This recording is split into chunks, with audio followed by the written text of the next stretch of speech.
आयुष्यात सगळं काही सुरळीत असतं. हाताशी चांगली नोकरी असते, बँक बॅलन्स असतो, दिमतीला कुटुंब आणि मित्रही असतात.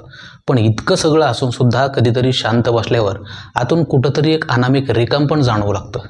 आपण दिवसभर नवनवीन वस्तू मिळवण्यासाठी धावत असतो, सोशल मीडियावर सुखी असल्याचे फोटोही टाकत असतो. पण ही सगळी धावपळ थांबवून रात्री जेव्हा आपण डोळे मिटतो तेव्हा मात्र असं जाणवत राहतं की एवढं सगळं करूनसुद्धा काहीतरी महत्त्वाचं राहून गेलंय. मग हे रिकामपण भरून काढण्यासाठी आपण पुन्हा नव्या वस्तूंच्या मागं लागतो. आपल्याला वाटतं की नवीन मोबाईल घेतला की आनंद मिळेल, नवीन घर घेतलं की आयुष्य सेट होईल. पण हे सुख नक्की किती वेळ टिकतं? 2 दिवस, 1 महिना की 1 वर्ष? खरं म्हणजे आपण एका अशा चक्रात अडकलो आहोत की जिथं आपण धावणं कधी थांबू शकत नाही. पण या धावपळीच्या पलीकडे एक अशी गोष्ट आहे जी तुम्हाला हवी ती शांतता देऊ शकते, आणि ती गोष्ट म्हणजेच वैराग्य. आता या वैराग्याविषयी अनेक लोकांच्या मनात अनेक गैरसमज आहेत.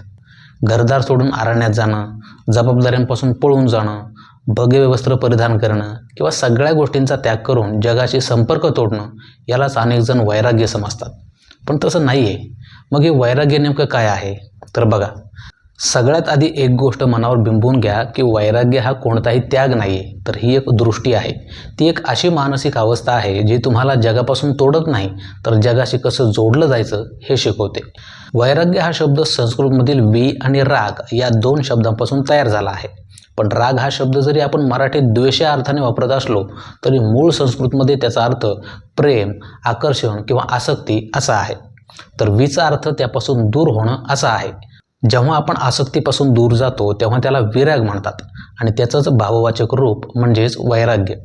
म्हणजेच मनाची ही एक अशी अवस्था आहे ज्यात माणूस गोष्टींमध्ये जास्त गुंतत नाही. संस्कृतमधील हा शब्द प्राकृत आणि अपभ्रंश मार्गे मराठीत आला आणि संत साहित्यामुळे तो विशेष प्रसिद्ध झाला असं सांगितलं जातं. वारकरी संप्रदायाचा विचार केला तर संत तुकाराम महाराज हे वैराग्याचे जिवंत प्रतीक मानले जातात.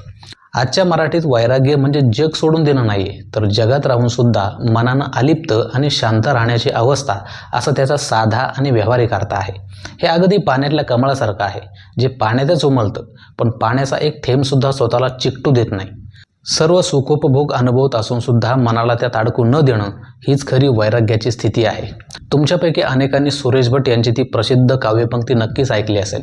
रंगोनी रंगात साऱ्या रंग माझा वेगळा, गुंतनी गुंत्यात साऱ्या पाय माझा मोकळा. स्वतःच्या कलंदर वृत्तीचं वर्णन करताना सुरेश भट इथे खूप खोल विचार मांडतात.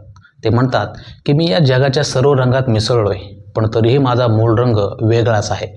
मी सर्व नात्यांच्या आणि जबाबदाऱ्यांच्या गुंत्यात असूनसुद्धा माझा पाय मात्र मोकळा आहे. मी स्वतःला कोणत्याही बंधनात जकडून घेतलेलं नाही, कारण माझं व्यक्तिमत्व अनोखं आहे. म्हणूनच आवश्यक त्या सर्व गोष्टी अनुभवत राहा, तुमची कर्तव्य पार पाडा, पण कोणत्याही गोष्टीत इतकंही गुंतू नका की ती गोष्ट हिरावून घेतल्यावर तुम्ही कोलमडून पडाल. पण मग आजच्या इन्स्टंट जगात आपल्याला वैराग्याची गरज का आहे? कारण आपली सगळी स्वप्न, आपला आनंद बाह्य वस्तूवर अवलंबून आहे. गाडीला ओरखडा आला की आपल्याला दुःख होतं. कुणी सोशल मीडियावर वाईट कमेंट केली की आपलं डोकं सटकतं. का?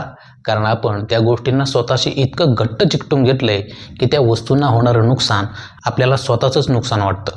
पण वैराग्य तुम्हाला आसक्तीपासून मुक्त राहण्याची शिकवण देतं. जेव्हा तुम्ही मनातून हे स्वीकारता की ही वस्तू कायमची माझी नाही, ती आज आहे उद्या नसेल, तेव्हा तुमच्या मनावरचा ताण हलका होतो. तुम्ही निर्भय होता. तुम्हाला हरवण्याची भीतीच उरत नाही. आता हे सगळं ऐकल्यावर तुमच्या मनात येईल की हे सांगायला सोपं आहे, पण प्रत्यक्षात कसं शक्य आहे? तर खूप सोपं आहे. फक्त आपल्याला काही गोष्टी जाणीवपूर्वक अंगीकाराव्या लागतील. पहिली गोष्ट म्हणजे साक्षीभाव ठेवा. आपल्या आयुष्यात घडणाऱ्या गोष्टींकडं केवळ एक साक्षीदार म्हणून पाहायला शिका. आयुष्यात जे काही घडतंय त्याचा मनावर खोलवर परिणाम होऊ देऊ नका. पुढची गोष्ट म्हणजे अनित्यतेची जाणीव ठेवा. स्वतःला सांगा की या जगातली कोणतीही गोष्ट कायम टिकणारी नाही. आज खूप आनंद आहे, तो उद्या नसेल, आणि आज खूप दुःख आहे, तर तेही कायम राहणार नाही. हे दिवससुद्धा जातील, ही जाणीव मनात पक्की करा. पुढची गोष्ट म्हणजे गरज आणि हव्यास यातील फरक ओळखा. कोणतीही गोष्ट विकत घेताना किंवा करताना स्वतःला एक प्रश्न विचारा, ही माझी खरी गरज आहे की फक्त जगाला दाखवण्यासाठी चाललेला हव्यास आहे?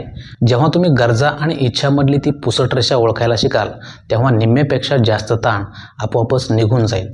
थोडक्यात सांगायचं तर वैराग्य म्हणजे सगळं सोडून देणं नाही, तर कोणत्याही गोष्टीला स्वतःचा मालक होऊ न देणं आहे. ज्या दिवशी तुम्ही वस्तूंचा वापर गरजेपुरता कराल आणि त्यांना मनावर राज्य करू देणार नाही, तेव्हा समजा की तुम्ही खऱ्या वैराग्याचा अनुभव घेत आहात.